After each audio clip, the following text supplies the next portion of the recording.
শিক্ষা বিভাগৰ ফালৰ পৰা এখন এটা নিউজ ওলাইছে আৰু এই নিউজটোত কি কৈছে আমি বাৰু এই নিউজ মতে আমি এনেকুৱা নিউজ বিভিন্ন ধৰণৰ নিউজ আগতেও পাই আহিছিলোঁ যে এই নিউজটোত কৈছে যে শিক্ষাৰ্থী নাথাকিলেও বিয়লিলৈ স্কুলতে কটাব লাগিব শিক্ষকে। চাওক এতিয়া ধৰি লওক 8 মে'ৰ দিনা ওলাইছে এই নিউজটো। শিক্ষা বিভাগে এনেকুৱা এটা কথা কৈছে যে ছাত্ৰ ছাত্ৰী যদি শ্ৰেণীকোঠাত নাথাকে তেনেহ'লেও শুই বহি কটাব লাগিব প্ৰাথমিক শিক্ষকে দিয়াৰ 2 ঘণ্টা। এনে এক আজব নিৰ্দেশনা জাৰি কৰিছে শিক্ষা বিভাগে।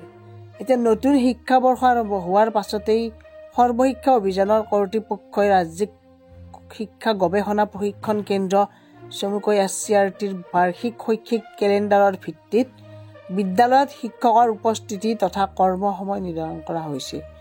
যিখন আমাৰ যিখন কেলেণ্ডাৰ আছে সেইমতে আমি স্কুলততো যাব লাগিবই, সেইটো কাম সকলোৱে কৰে। লগতে 9 বজাত উপস্থিত হ'ব লাগিব, সেইটো আমি ৰুল মতে 9 বজাত উপস্থিত হ'ব লাগে। আৰু ইয়াতে সময়সীমাটো বিদ্যালয়ৰ ছুটিৰ সময়সীমা দিছে 3:25। গতিকে ইমানখিনি সময় স্কুলত LP স্কুলৰ ইমানখিনি সময়লৈকে ল'ৰা ছোৱালীটো থাকিব নোৱাৰেই অসম্ভৱিতো LP স্কুল এখনত, কিন্তু শিক্ষকসকলে থাকিব লাগে বুলি এই শিক্ষা বিভাগে জনাইছে। এতিয়া এই শিক্ষা বিভাগৰ এইখিনি ফলপ্ৰসূ হয়নে নহয় আমি আগন্তুক দিনবোৰত গম পাম। কিন্তু আমাৰ যিহেতু এতিয়ালৈকে এটা ডাঙৰ সমস্যা সেইটো হ'ল যে শিক্ষা সেতুৰ যিহেতু এতিয়ালৈকে মাজে মাজে কি হয় তাৰ নেটৱৰ্ক নোহোৱা হয়, তাৰে শিক্ষা সেতুত এটেণ্ডেঞ্চ নোলোৱা হয়, এইবোৰ বিভিন্ন সমস্যা আমাৰ দেখা দি আহিছে এতিয়ালৈকে। আৰু এই সমস্যাসমূহ সমাধান হোৱাৰ পিছতহে একচুৱেলি এই যিটো 9টা বজাত এণ্ট্ৰি আৰু এক্সিট যিটো 3:25 এইবিলাক হ'ব।